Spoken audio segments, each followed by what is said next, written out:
Bonjour people, bienvenue sur les tests de Roro. Aujourd'hui on se retrouve pour le test Blu-ray d'Equalizer 2.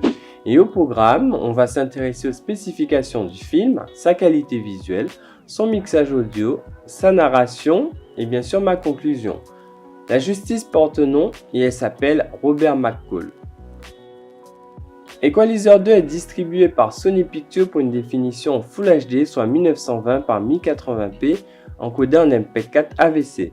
Le ratio de l'image est au format 2:40.1. Les studios de Sony Pictures délivrent une galette visuelle d'une précision quasi parfaite. Les premières secondes du film suffiraient presque à nous convaincre. L'intro dans le train peut en témoigner tant par la précision et les détails. Denzel pourrait sortir de l'écran. Les gros plans sur son visage présentent des textures minutieuses, les pores de la peau, l'iris des yeux, les poils de sa barbe. On est sur le même niveau en termes de contraste où les jeux de lumière sont intenses et les noirs nuancés en termes de profondeur. Et en parlant de profondeur, les plans larges en ville par exemple affichent une profondeur de champ de premier ordre.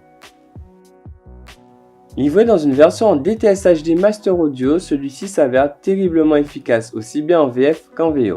Mais la dernière va plus loin en termes de puissance et d'activité dû aux 2 canaux supplémentaires.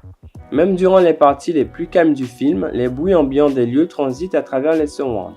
Et durant la séquence finale, les 7 canaux s'en donnent à cœur joie tant l'activité avant, latérale et arrière est soutenue par toutes sortes d'informations.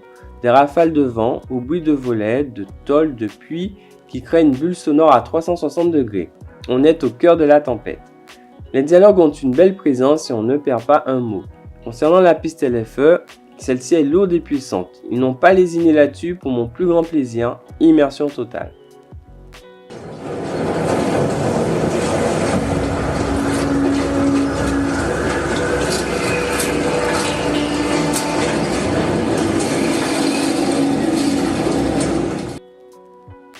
A l'époque, j'avais déjà adhéré au premier volet.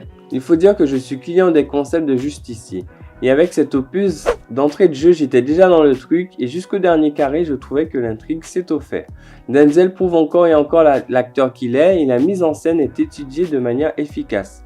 Hormis une légère baisse de rythme au milieu du film, je regrette que le scénario ait perdu en intensité durant le final.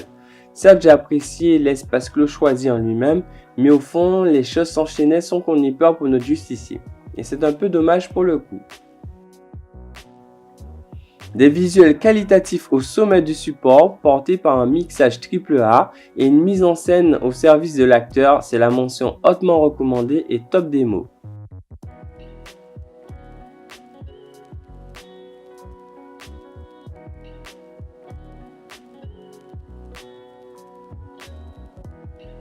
C'est tout pour mon test sur ce Blu-ray. Si le contenu vous a plu, n'hésitez pas à liker ou à vous abonner si ce n'est déjà fait ou à laisser vos avis en commentaire.